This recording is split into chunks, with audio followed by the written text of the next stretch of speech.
Hey guys, welcome back to my channel. I wanted to make kind of a short video, but go over something that's really important to me. I do want to make a video going over my entire blood work once I get all that paperwork in. It hasn't been uploaded to my patient portal for my doctor yet, so I want to do that as soon as I get all the lab work in. I'm going to do that.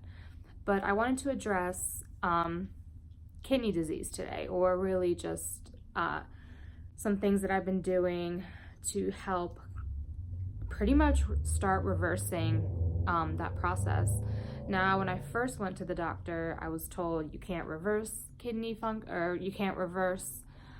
disease. Your kidney function cannot improve more than like 10%. There's things you can do to keep it stable, right? So I went to my doctor in October. I had to go in to see him before I went in for surgery. He had to clear me.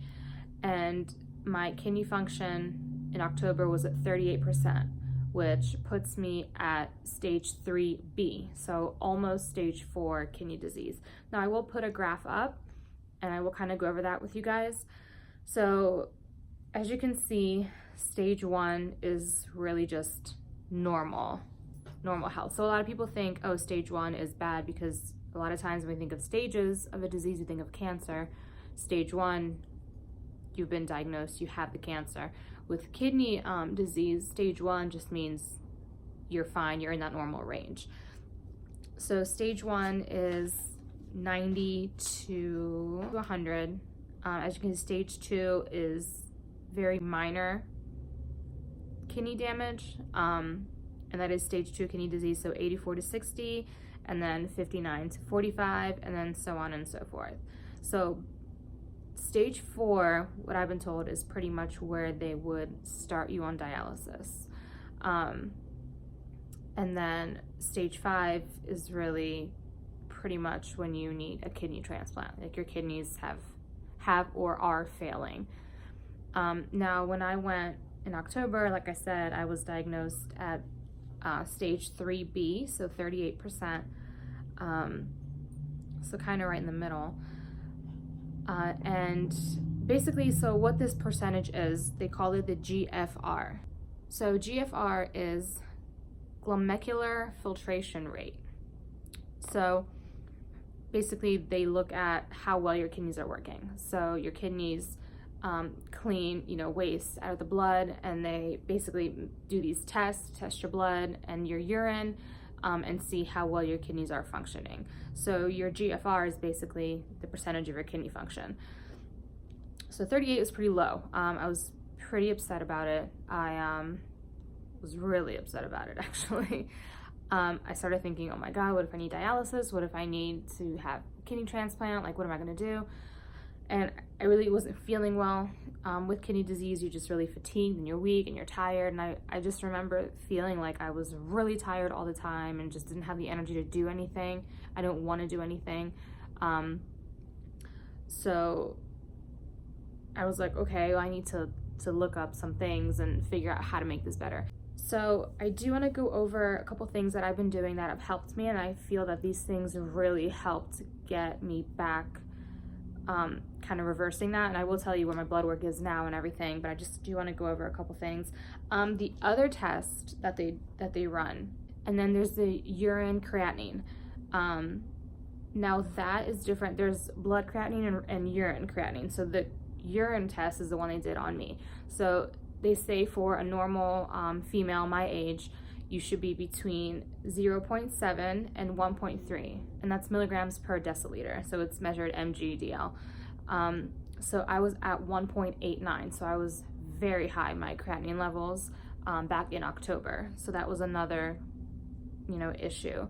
The protein in my urine was low. So that's, with type 1 diabetes, there's a chance you have protein in your urine because your kidneys are not cleaning out all the waste out of your blood, right? So your function is low. It's not, your kidneys are passing this waste and it comes out in your urine on your tests. So those were the two biggest things for me, and it just really scared me because I just went through all this stuff with my eyes, all these surgeries, and I was feeling like I was finally kind of getting back on the right track, even though, like I said, I was really tired. I just thought maybe it was from all the antibiotics and just having to do all these things and being high anxiety and having a high stress level. But turns out my kidney function was supremely low. So, you know, my doctor gave me a few tips. He said, really work on your diet, drink a lot of water, which I never did. So, yeah, so here are a couple things that I did that really helped me, that I believe that my kidneys have been better since I added these things into my life. So, you know, by process of elimination, these are the things that I believe could really help. Now, I do want to put a disclaimer in. I am not a doctor, nutritionist, not your doctor. I am not telling you to do these things. I'm saying this is what helped me. If you want to go over this with your doctor, if you're having the same issues, you know, definitely, that's why they're there, right? That's why we have these doctors. We go to them, not just for them to tell us, here's your blood work, blah, blah, blah, whatever, goodbye. They're there for questions. They're there for us to figure out, is this the right thing for me? What do you think? Can I try this? Is this healthy? Things like that. So,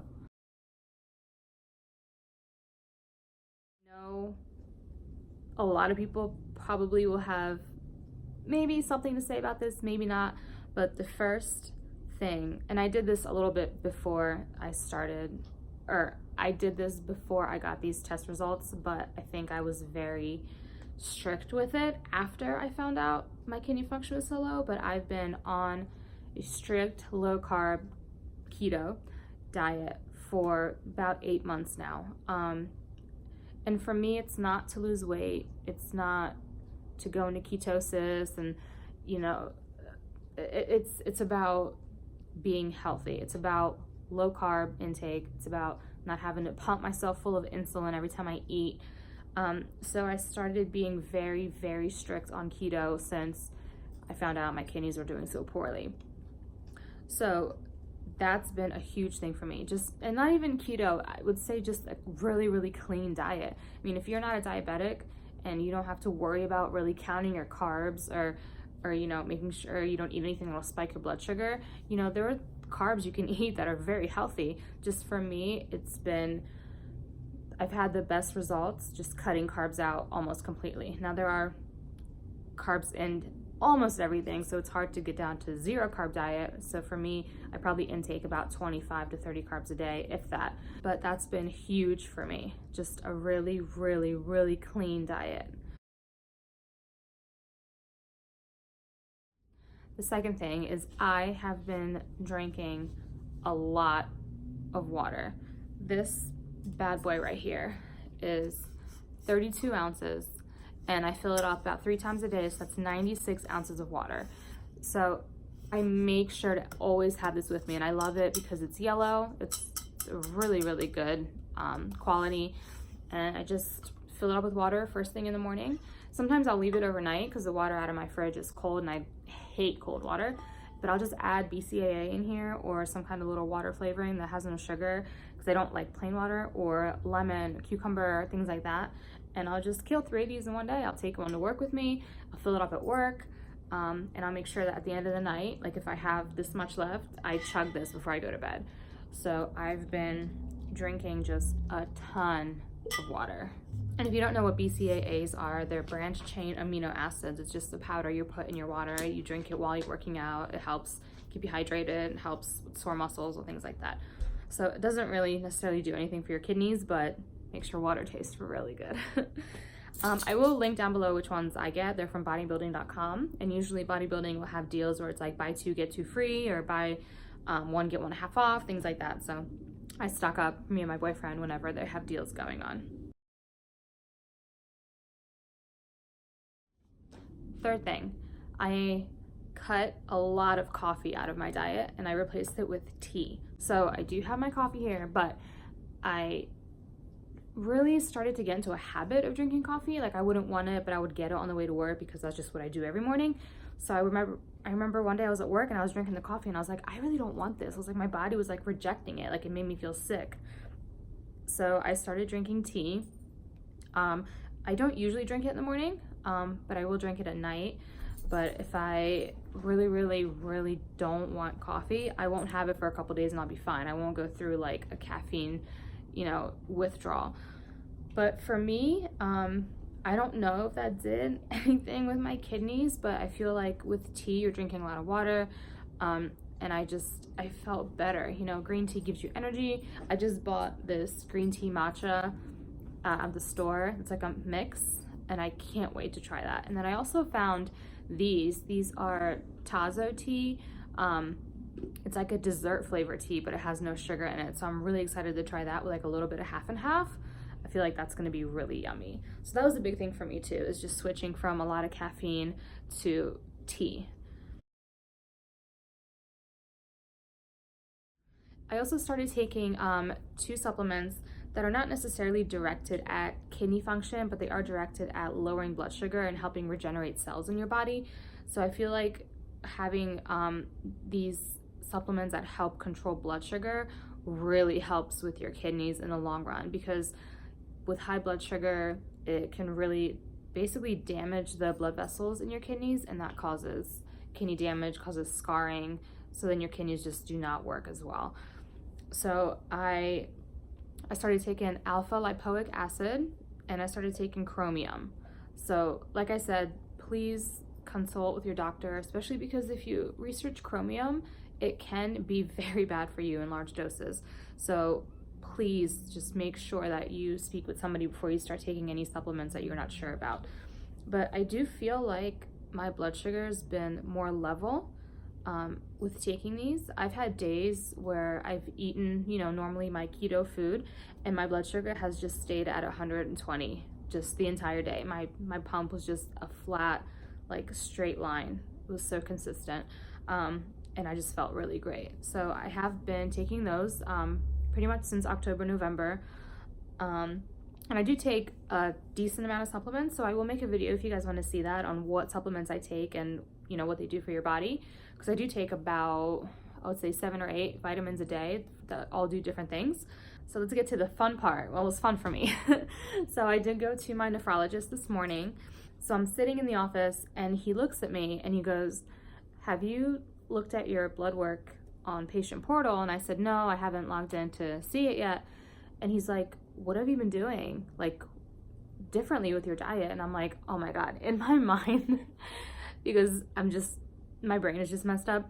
I'm like, oh my God, my kidney function dropped to like 15% and something's going on, you know, something's wrong. Which I shouldn't think that way. I really shouldn't. And I'm looking at him, and he's like, your kidney function is at 60%. 6-0.